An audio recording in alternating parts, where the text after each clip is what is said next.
Old Delhi में गली खानजान के अंदर एक मोहल्ला पड़ता है जिसको कहते हैं दवाई टोला। वो दवाई टोला इसलिए कहा जाता है क्योंकि वहाँ हकीम साहब कोई बैठा करते थे जो दवाइयाँ दिया करते थे, पुड़िया दिया करते थे। अब कहते ये हैं कि वो हकीम साहब भी किस तरह से दवाई देते थे, कैसे देते थे, कुछ नहीं पता। बस वो नब्ज देखते थे और अपने कंपाउंडर को बुलाते थे और उसको कुछ कान में बोला करते थे। कंपाउंडर एक दूसरे कंपार्टमेंट में जाता था, कुछ पीसने पासने की आवाज़ आती थी अपेरेंटली, और एक पुड़िया बना के लाके डॉक्टर साहब को दे दिया करता था। डॉक्टर साहब वो पुड़िया जो है वो हाथ में देते थे और बोलते थे इतने इतने बजे ले लेना। और जो पैसे जिसने दे दिए वो पैसे उन्होंने लिए, उनके टेबल पे एक बोरी रखी होती थी, वो उन्होंने बोरी के नीचे डाले और भूल गए। जब रात को, जब एक्चुअली उनको क्लिनिक बंद करने का टाइम होता था, तो क्लिनिक बंद करते वक्त वो बोरी उठाई, बिना देखे उन्होंने हाथ घुसाया, जो पैसे हाथ में आए वो बोरी नीचे करके अपना हाथ में डाल के चले गए। मजे की बात यह थी कि उनका क्लिनिक ठीक रात को 12 बजे खुलता था। अच्छा। उससे पहले नहीं खुलता था। और वो क्लिनिक हर रोज 12 से 3 बजे तक खुला करते थे, रात के।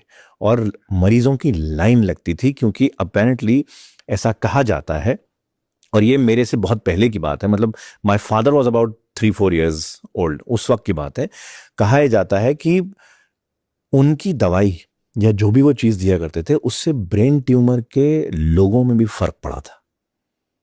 कि अगर किसी को ब्रेन ट्यूमर है, जो कि उस वक्त इतना नहीं पता लगता था, बिकॉज वो इलाका इतने वेल टू डू लोगों का नहीं है, आज भी वहाँ बहुत हम्बल बैकग्राउंड के लोग रहते हैं, तो एक्सरेज या MRIs या उस वक्त था भी नहीं।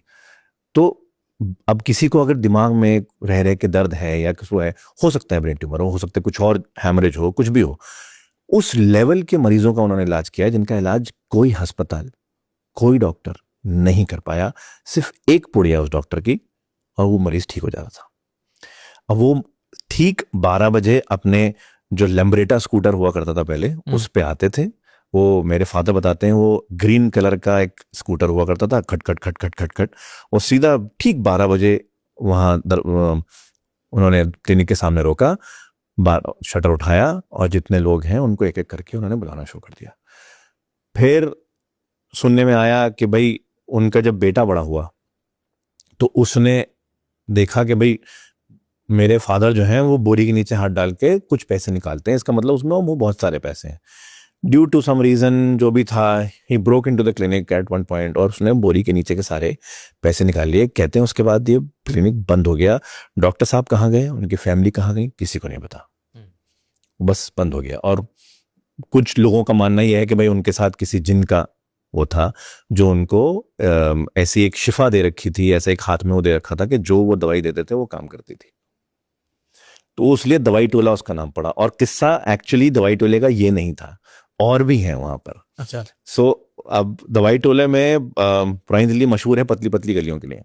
वहाँ दवाई टोले में एक आखिर में बिल्कुल जब मोहल्ला खत्म होता है, एक गली शुरू होती है जो इतनी बड़ी है कि अगर आप वॉक कर रहे हैं और सामने से कोई साइकिल या बाइक आ गई तो वॉकिंग वाले को कहीं चढ़ के या साइड में होना पड़ेगा, अदरवाइज नहीं निकल सकते। It's that narrow. उस गली में आप चलते चले जाएं, बिल्कुल आखिर में जैसे ही वो गली एल शेप लेती है, यहां कॉर्नर पे एक मकान है एल शेप का, जो कितने टाइम से बंद है उस मोहल्ले में रहने वाले किसी इंसान को नहीं पता। यहां तक कि उस मोहल्ले में मेरे नाना ने घर लिया था when my mother was not even born, so about 70 years back की बात कर रहा हूं मैं। और वहां लोगों ने उनको बोला था कि आप इस मोहल्ले में वो कोने वाला मकान मत लो, क्योंकि कहते हैं इस पूरे मोहल्ले में कुछ गड़बड़ है। अच्छा। तो मेरे नाना बोला हम भी देखें कौन सी गड़बड़ है। हाँ। क्योंकि मेरे नाना के जो बड़े भाई थे, हाँ। वो तावीज दिया करते थे। अच्छा। मतलब ये कहा था कि वो जिनों को कब्जे में करके, जिन जैसे किसी पर पोजेशन हो गया या कुछ हो गया, उसको उतारा करते थे और तावीज दिया करते थे। तो मेरे नाना बोले हम भी देखें भाई कौन सा असर है, क्या है।